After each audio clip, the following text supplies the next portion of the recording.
औज़ुबिल्लाहिमिनश्शैतानिर्रजीम बिस्मिल्लाहिर्रहमानिर्रहीम अल्हम्दुलिल्लाह वस्सलातु वस्सलामु अला रसूलिल्लाह व अला आलिहि व अस्हाबिहि अजमाइन। दोस्तों, आज हम क़ुरबानी और नफ्सियात इसके मुतालिक बात करने जा रहे हैं। नफ्सियात के अंदर में एक थियरी है जिसको अटैचमेंट थियरी बोलते हैं। ये जॉन बॉल्बी, मेरी एम्सवर्थ वग़ैरह इस किस्म के साइकोलॉजिस्ट ने ये थियरी प्रोपाउंड की थी, पेश की थी, और ये एक अहम थियरी है जो नफ्सियाती अमराज समझने में हमारी मदद करती है।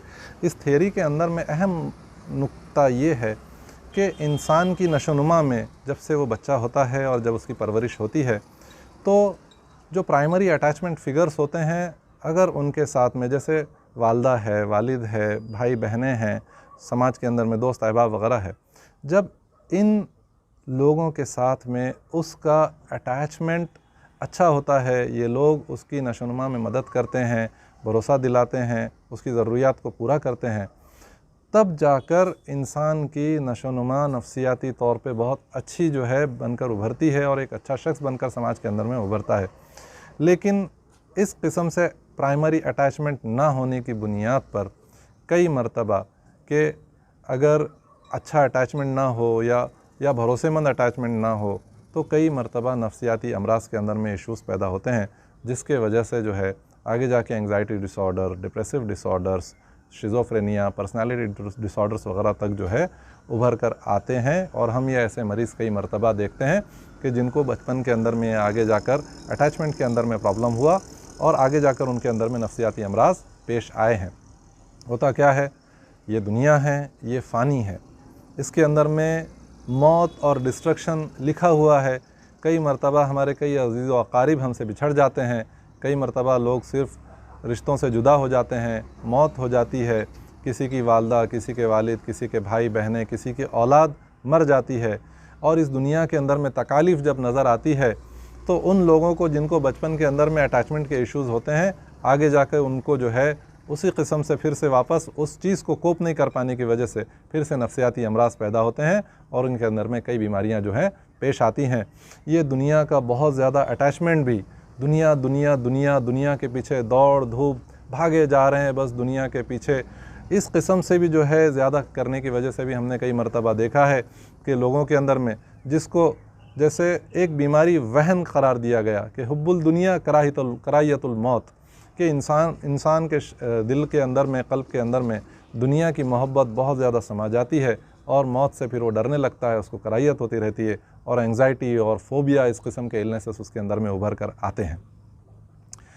क़ुरबानी का क्या मसला है और ये चीज़ हमको किस तरह से साइकोलॉजिकल हीलिंग के तौर पर जो है सर्व करती है, मैं इस्लाम की कुछ बुनियादी बातें बता देता हूँ। इस्लाम के अंदर में यह है कि ला इलाहा इल्लल्लाह, नहीं है कोई माबूद सिवाय अल्लाह के, और मुहम्मद रसूलुल्लाह के, अल्लाह के रसूल मुहम्मद सल्लल्लाहु अलैहि वसल्लम आखिरी नबी और पैगंबर हैं, जिनके बाद अब कोई नबी आने वाला नहीं है। अल्लाह ताला ने कुरान के अंदर में फ़रमाया कि जिसने तागुत का इनकार किया और अल्लाह पर ईमान लाया, गोया उसने एक बहुत मज़बूत हाथ को थाम लिया जो कभी टूटने वाला नहीं है। ये एक ऐसा जोड़ है जो कभी साथ छोड़ने वाला नहीं है, कभी टूटने वाला नहीं है, एक अटूट बंधन के अंदर में अब वो बंध चुका है। इसी के साथ साथ अल्लाह ताला ने फ़रमाया कि कुरान के तौर पे मैंने आसमान से तुम्हारे लिए एक रस्सी के तौर पर नाजिल की और तुम सब मिलकर क्या करो, फ़ातसिमू बिहब्लिल्लाहि जमीअन वला तफ़र्रक़ू, तुम सब मिलकर उस रस्सी को मज़बूती से थाम लो। ये एक ऐसी रस्सी है जो कभी साथ छोड़ने वाली नहीं है। इसी तरह दूसरा अटैचमेंट मुहम्मद रसूलुल्लाह मुस्तफ़ा सल्लल्लाहु अलैहि वसल्लम से, कि अल्लाह ताला ने फ़रमाया जब तक वो तुम्हारे ख़ुद की जान से, तुम्हारी बच्चों की जान से, तुम्हारे माँ बाप की जान से, जब तक मोहम्मद सल्लल्लाहु अलैहि वसल्लम तुम्हें प्यारे नहीं हो जाते, गोया तुम ईमान में हकीकी तौर पे दाखिल नहीं हुए हो। और मोहम्मद रसूलुल्लाह मुस्तफ़ा सल्लल्लाहु अलैहि वसल्लम में हमारे लिए बेहतरीन नमूना बनाकर अल्लाह ताला ने पेश किया कि जो इतने मुश्किलात के बावजूद भी जो हमारे लिए एक बहुत अच्छी मिसाल है कि इंसान नफ्सियाती तौर पे किस तरह से स्ट्रॉन्ग रह सकता है, कि गोया उनकी ख़ुद औलादों को उन्होंने जो है दफन किया है, ख़ुद के रिश्तेदारों को मरते देखा है, ख़ुद के अज़ीज़ व अक़ारिब को जो है मरते देखा है, लेकिन उसके बावजूद भी अल्हम्दुलिल्लाह अल्लाह के ऐसे शुक्रगुज़ार रहे, हमारे लिए बेहतरीन नमूना बनकर जो है उभरे हैं। क़ुरबानी का यही मामला है, कंट्रोल डिटैचमेंट जिसको बोलते हैं। इस्लाम हमेशा control detachment with this world सिखाता रहता है। रोज़ की ज़िंदगी के अंदर में भी 5 वक्त नमाज है कि अपने काम काज से क्या करो, आप कंट्रोल डिटैच हो जाओ। और कंट्रोल डिटैचमेंट के बेनिफिट्स आपको साइकोलॉजी के अंदर में भरपूर देखने को मिल जाएंगे। इससे मुतालिक भी कई स्टडीज़ हुए हैं और लोगों ने ये प्रूव करके बताया है कि जो लोग कंट्रोल डिटैचमेंट प्रैक्टिस करते हैं वो लोग अपने काम में ज़्यादा माहिर और ज़्यादा प्रोडक्टिव रहते हैं। अल्हम्दुलिल्लाह अल्हम्दुलिल्लाह। इसी तरह माल के साथ मोहब्बत हो जाती है तो ज़कात देने के लिए, सदका देने के लिए फ़रमाया गया कि इससे भी जो है आपकी माल की मोहब्बत कम हो जाएगी। और आखिर में इंसान को जान की मोहब्बत होती है, अपनी औलाद की मोहब्बत होती है, माँ बाप की मोहब्बत होती है, रिश्तेदारों की मोहब्बत होती है, बीवियों की मोहब्बत होती है। तो अल्लाह ताला ने इस मोहब्बत का बदल भी, जैसे इब्राहीम अलैहिस्सलाम ने अपने बेटे को कुर्बान करना तो चाहा, लेकिन अल्लाह ने उस बेटे को हटाकर एक दुम्बा पेश कर दिया। गोया ये दुम्बा, ये जानवर जो है हमारे लिए एक किस्म से इस दुनिया को हमारे सामने पेश कर दिया गया। और अब हम हमारी नफसानी ख्वाहिशात को कुचल कर ये हमारी नफसानी ख्वाहिशात को कुर्बान करते हैं। हमारी बीवी, बच्चों, माँ बाप, तमाम रिश्तेदारों की मोहब्बत को कुर्बान करते हैं अल्लाह के रास्ते में, अल्लाह की मोहब्बत को तरजीह देते हैं, मुहम्मद रसूलुल्लाह मुस्तफ़ा सल्लल्लाहु अलैहि वसल्लम की मोहब्बत को तरजीह देते हैं। और उसके बाद तमाम चीज़ें उसके नीचे आती हैं। जब हम ये प्रैक्टिस करते हैं साल में एक बार, तो अल्हम्दुलिल्लाह हमारा अटैचमेंट का जो मामला होता है वो बुनियादी तौर पे इस दुनिया से और इस दुनिया के लोगों से हट कर अल्लाह रब्बुल आलमीन की तरफ हो जाता है। और अल्लाह वो ज़ात है जो कभी फ़ना होने वाली नहीं, जो हमेशा साथ देने वाली है, जो दुआओं को सुनने वाली है। अल्लाह के सिवा कोई हकीकी माबूद नहीं है।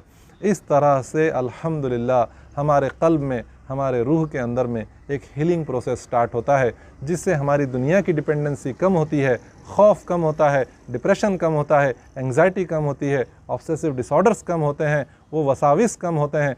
और अल्हम्दुलिल्लाह हम अल्लाह रब्बुल आलमीन पर रिलाय करना शुरू करते हैं।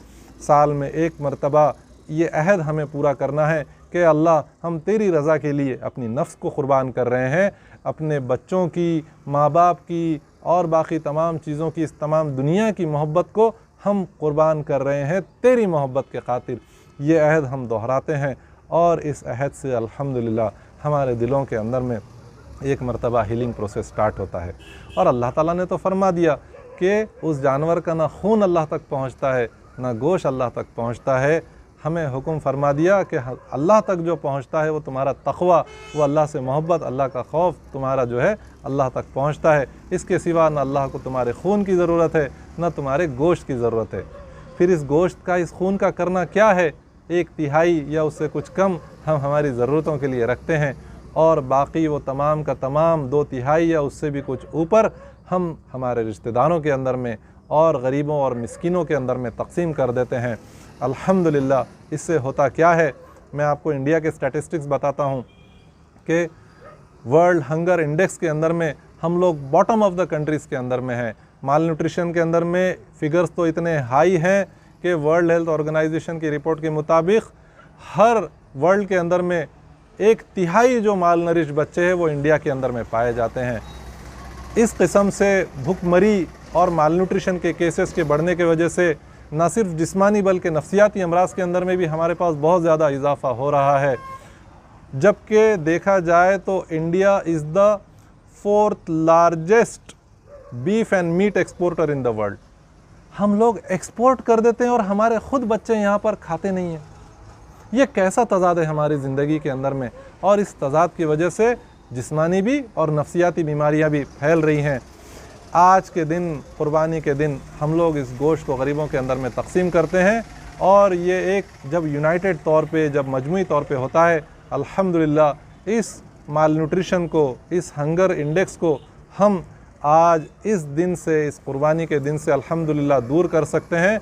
और हिंदुस्तान के तमाम बच्चों की नशोनुमा में, उनके नफ्सियात की नशोनुमा में अल्हम्दुलिल्लाह हम मदद कर सकते हैं, जिसको हम बोलते हैं कि राइट टू फूड।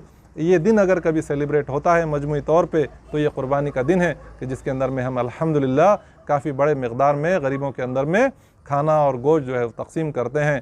वैसे भी तो क़ुरबानी लोग देते ही रहते हैं। सुभान अल्लाह, अल्लाह के जो है शान है।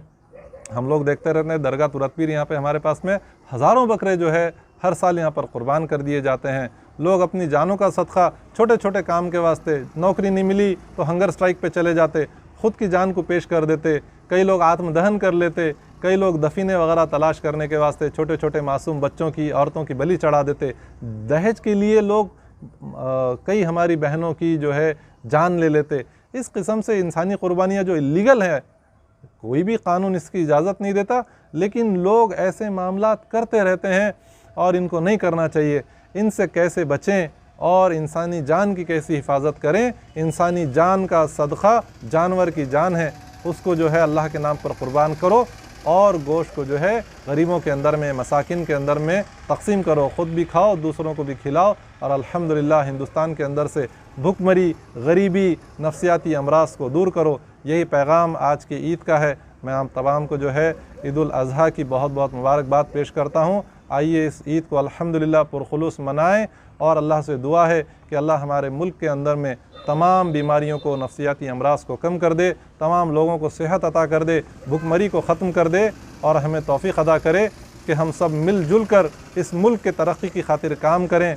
और हमारे बीच में जो लोग दुश्मनी पैदा कर रहे हैं, अल्लाह ताला उन तमाम के दुश्मनी पैदा करने वालों के मकर को ख़त्म कर दे और हम सब के अंदर में मोहब्बत पैदा कर दे। अस्सलामु अलैकुम व रहमतुल्लाहि व बरकातुहू।